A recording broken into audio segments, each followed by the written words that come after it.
Ja, het begon allemaal als ik 17 was. Ik was eigenlijk een mager ventje.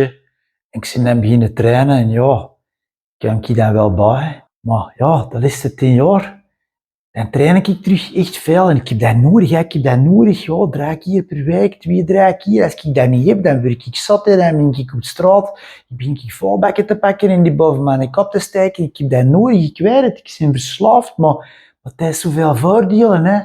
Je voelt je beter, je slaapt beter, je hebt meer kracht. Hè. Ben ik boven de 50, ik heb eigenlijk geen kwaaltjes, dus ja, madame, ik heb wat moeten doen. Ja, het heeft alleen maar voordelen, maar ja, ik weet het, ik heb een probleem, ik ben verslaafd, ja, ik kon daar niet mee kunnen stoppen, hè. Ik kon dat moeten blijven doen tot ik doodval, hè. En hopelijk is dat dan wel later met al die krachttraining, maar ja, ik ben verslaafd. Ik zit ook bij een AK, de anonieme krachttraining, al lekers, maar ja, we leven ermee, we maken er het beste van.